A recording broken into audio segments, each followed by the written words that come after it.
College fest లో ఇలా అవుతుందని అస్సలు ఎక్స్పెక్ట్ చేయలేదు. అమ్మాయితో మాట్లాడుతున్నా అని చెప్పి నా ఐడి కార్డ్ లాగేసుకున్నారు. నేనేం పాపం చేశాను, నాకే ఇన్ని కష్టాలు వచ్చాయి. So finally as a student గా ఇదే మా లాస్ట్ ఫెస్ట్ మా ఆశంకర కాలేజ్ లో. మళ్ళీ ఇలాంటి రోజు రాదని చెప్పి మా గ్యాంగ్ మొత్తం ఈ ఫెస్ట్ కి హ్యాండ్ ఇచ్చిన ఉన్న ఒక్క బొగ్గాడుతో ఈవెంట్ దగ్గరకు వచ్చేసా. యాజ్ యూజువల్ గా కాలేజ్ ని బాగా డెకరేట్ చేశారు. అమ్మాయిలు కూడా కత్తిలా ఉన్నారు. అదే చాలా అందంగా ఉన్నారు. ఇంకా ఈవెంట్ స్పెషల్ గెస్ట్ గా మంగ్లీ గారు వచ్చారు. ఈవెంట్ లో వైపు మాత్రం లాస్ట్ ఇయర్ ఉన్నంత లేదు కానీ అంత కొంత పర్లా బానే ఉంది.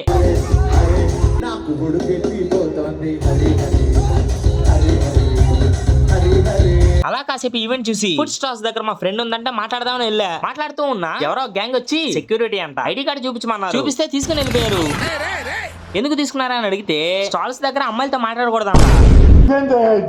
మనం అమ్మాయిలతో మాట్లాడేదే అంతంత మాత్రం, ఇలాంటి రూల్స్ పెడితే ఎలా అండి? సర్లే ఎవరు ప్రోటోకాల్స్ ఆడుకుంటాయి. ఈసారి జరిగిన ఫెస్ట్ ని లాంగ్ వీడియో తీయలేదు కానీ లాస్ట్ ఇయర్ వీడియో చూడండి, చాలా అంటే చాలా బాగుంటది. ఫుల్ వీడియో చూడాలనుకుంటే ఈ రెడ్ ఆరో కింద క్లిక్ చేయండి. వీడియోకి లైక్ చేయడం మర్చిపోకండి.